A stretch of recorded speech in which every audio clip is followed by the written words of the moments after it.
ನಮಗೆಲ್ಲ ಅವರ ಒಂದು ಮಾರ್ಗದರ್ಶನದಲ್ಲಿ ನಾವು ಬೆಳೆದು ಬಂದಿರೋದು.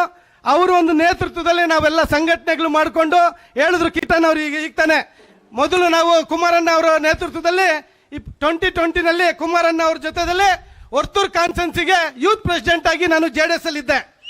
ಮಹದೇವಪುರ ಕ್ಷೇತ್ರ ಡಿವೈಡ್ ಆದಮೇಲೆ ಕಾರಣಾಂತರಗಳಿಂದ ಕಾನ್ಸ್ಟೆನ್ಸಿಗಳು ಡಿವೈಡ್ ಆಗೋಯ್ತು, ರಿಸರ್ವೇಷನ್ ಆಗೋಯ್ತು. ಹಾಗಾಗಿ ನಮ್ಗೆ ಯಾರು ಗಾಡ್ ಫಾದರ್ಗಳಿಲ್ದಿರ ಆಗ್ಬಿಟ್ರು. ಆಗ ನಾವು ಅರವಿಂದ್ ನಿಂಬೋಳಿ ಅವ್ರ ಜೊತೆಯಲ್ಲಿ ಸೇರಿ ನಾವು ಕಿಟ್ಟಣ್ಣ ಅವರು, ಕೃಷ್ಣಾರೆಡ್ಡಿ ಅವರು ಎಲ್ಲ ಸೇರಿ ಸಂಘಟನೆ ಮಾಡಿ ಅವ್ರನ್ನ ಗೆಲ್ಲಿಸುವಂಥ ಕೆಲಸ ನಾವು ಮಾಡ್ಕೊಂಡು ಬಂದಿದ್ವಿ.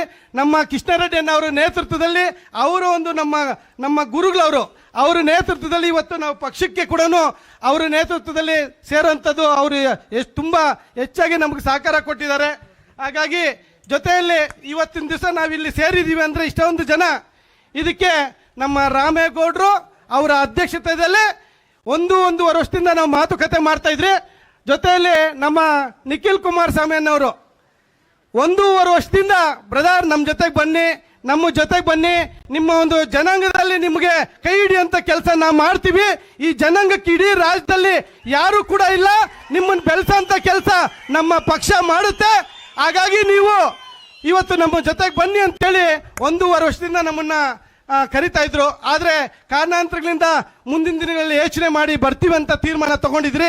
ಅದೇ ರೀತಿ ನಮ್ಮ ಕೋಲಾರ ಜಿಲ್ಲೆಯಲ್ಲಿ ಏನು ಮೊನ್ನೆ ನಡೆದಂಥ MP ಚುನಾವಣೆಯಲ್ಲಿ ನಾವು ಯಾರಿಗೆ ಮಾಡಬೇಕು, ಏನು ಮಾಡಬೇಕು, ನಾವು ಇಂಡಿಪೆಂಡೆಂಟ್ ಆಗಿ ನಿಂತು ನಮ್ಮ ಒಂದು ಬೆಂಬಲ ತಗೊಂಬಾರ್ದಂತ ಕೆಲವರೆಲ್ಲ ತೀರ್ಮಾನ ಮಾಡಿದ್ರು.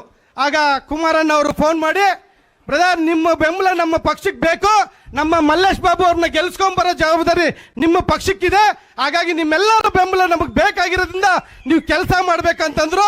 ಕೂಡಲೇ ನಾವು ಖಂಡಿತವಾಗಿ ಮಾಡ್ತೀವಲ್ಲ, ಮಲ್ಲೇಶ್ ಬಾಬು ಅವ್ರನ್ನ ಗೆಲ್ಸ್ಕೊಂಬರೋ ಜವಾಬ್ದಾರಿ ನಮ್ಮ ಪಕ್ಷಕ್ಕೂ ನಮ್ಮ ಸ್ವಾಭಿಮಾನ ಜನತಾ ಪಕ್ಷದ ಕಾರ್ಯಕರ್ತರಿಗೆ ಎಲ್ಲರಿಗೂ ಇದೆ. ಖಂಡಿತವಾಗಿ ನಾವು ND ಪಕ್ಷ. ಕುಮಾರಣ್ಣ ಅವ್ರು ಹೇಳಿದ್ರು ಮೋದಿ ಅವ್ರು ಗೆಲ್ಲಬೇಕು ರಾಷ್ಟ್ರದಲ್ಲಿ. ಹಾಗಾಗಿ ಮೋದಿ ಅವ್ರ ಕೈ ಹಿಡಿಯೋದಕ್ಕೋಸ್ಕರ ನೀವು ಕೋಲಾರ ಜಿಲ್ಲೆಯಿಂದ ಒಂದು MP ನೀವು ಕಲ್ಸ್ಕೊಡುವಂಥ ಕೆಲಸ ಮಾಡಬೇಕು ಅಂತ ಹೇಳಿದ್ರು. ಖಂಡಿತವಾಗಿ ನಾವು ಅವತ್ತು ಮಾತು ಕೊಟ್ಟು ನಾವು MP ಚುನಾವಣೆಯಲ್ಲಿ ಮಲ್ಲೇಶ್ ಬಾಬಣ್ಣವರಿಗೆ ಅತಿ ಹೆಚ್ಚಾಗಿ ಮತವನ್ನು ಕೊಟ್ಟು ಗೆಲ್ಸ್ಕೊಡೋಂಥ ಕೆಲಸ ನಮ್ಮ ಮಾಲೂರು ತಾಲೂಕಿನ ಕಾರ್ಯಕರ್ತರು, JDS ಪಕ್ಷದ ಕಾರ್ಯಕರ್ತರು ಎಲ್ಲ ಕೂಡ ಸೇರಿ ಮಾಡಿದ್ದಾರೆ ಇವತ್ತು. ಹಾಗಾಗಿ ನಾನು ಕುಮಾರಣ್ಣಗೆ ಅವ್ರಿಗೂ ಕೂಡ ಈ ಅವತ್ತು ಕೊಟ್ಟಿದ್ದ ಮಾತಿಗೆ ನಾವು ನಮ್ಮ ಕಾರ್ಯಕರ್ತರಿಗೂ ಕೂಡ ನಾನು ಅಭಿನಂದನೆಗಳು ಸಲ್ಲಿಸ್ತೀನಿ. ಯಾಕಂದರೆ ಯಾರು ಕೂಡ ನಾವು ಆಗೋದಿಲ್ಲ ಅಂತೇಳಿಲ್ಲ. ಪ್ರತಿಯೊಬ್ಬರೂ ನಮ್ಮನ್ನು ಕೇಳ್ದಿರ ಇರಲಿ, ನಾವು ಮಲ್ಲೇಶ್ ಬಾಬು ಅವರಿಗೆ ಕೆಲಸ ಮಾಡಬೇಕು. ಕುಮಾರಣ್ಣ ಅವ್ರು ಹೇಳಿದ್ದಾರೆ ನರೇಂದ್ರ ಮೋದಿ ಅವ್ರಿಗೆ ಒಳ್ಳೇದಾಗಬೇಕು ಅಂತೇಳಿ ಏನು ತಿಳಿದಿರ ನಾವು ಕೆಲಸ ಮಾಡಿದ್ರಿ.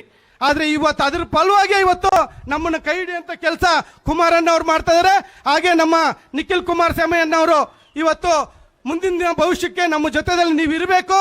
ಖಂಡಿತವಾಗಿ ನಿಮ್ಮನ್ನ ನಾವು ಕೈ ಬಿಡಲ್ಲ. ನಿಮ್ಮ ಮಾಲೂರು ತಾಲೂಕಿಗೆ ನಮಗೆ ನಿಮ್ಮ ಗುರಿ ಏನಿದೆ, ಕಾರ್ಯಕರ್ತರನ್ನ ನೀವು ಉಳಿಸ್ಕೊಬೇಕು. ಕಾರ್ಯಕರ್ತರು ಚುನಾವಣೆಗಳಿಗೆ ನೀವು ಖಂಡಿತವಾಗಿ ಕಾರ್ಯಕರ್ತರಿಗೆ ಅವಕಾಶಗಳು ಸಿಗೋಂಥ ರೀತಿಯಲ್ಲಿ ನಾವೆಲ್ಲ ಮಾಡಿಕೊಡ್ತೀವಿ ಅಂತ ಹೇಳ್ಬಿಟ್ಟು ತಿಳಿಸಿದ್ದಾರೆ.